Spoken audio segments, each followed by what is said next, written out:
Hi guys! So ngayon guys, may ipapakita ko sa inyo guys.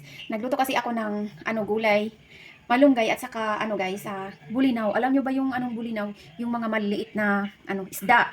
So, pumunta ko doon sa city na naman sa amin kasi nagbili ako ng mga isda para din sa aking papa guys kasi isda lang daw ang pwedeng makain niya at saka gulay.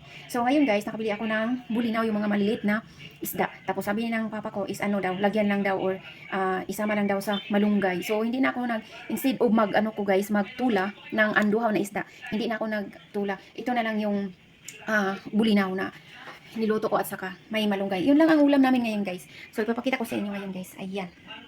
O see. Ayan. Kumukulo-kulo na yan guys. So lunod na natin yung guys. O ayan ang bulinaw guys.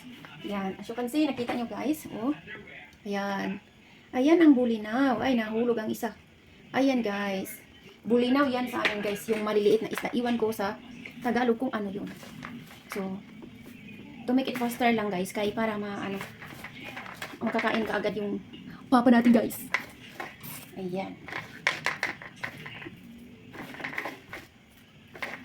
So kayo guys, kung meron po kayong tulad ng ganitong isda na maliliit, try nyo, lagyan nyo ng malunggay guys. Ang sarap kaya yun. Ayan guys, so i-ano na natin yan guys. Ayan.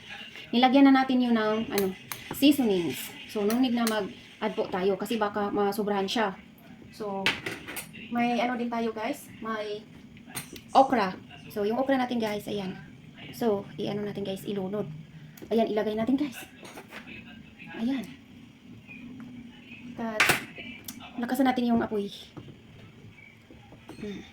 Tapos, itong guys.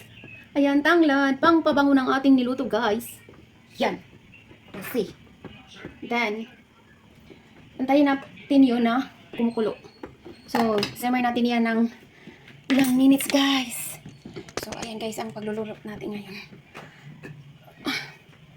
Galing pa ako na city, guys. At saka, nagabihan ako, guys. Kasi, 5:30 na po ako nakaalis dito, guys. Kasi may pinuntahan pa tayo. So, ayan. Nahapunan po tayo sa pagpunta doon sa city para mamili ng mga ulam natin sa ating father. Kasi guys, lang, isda lang at saka gulay yung pwede niya. Yung mga manok or karning baka, karning baboy. Hindi pwede. So, yan ang ginagawa natin guys. Bumibili tayo ng isda. So, habang nag-antay po tayo guys, kasi sinisimmer pa natin yun. So, tayo guys. Asangin tayo guys. Exercise yung next.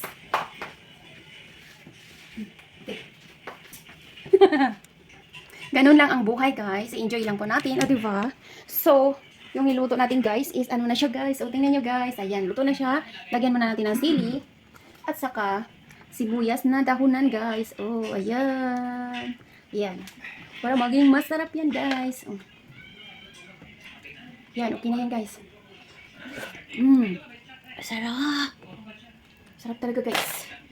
Ayan guys.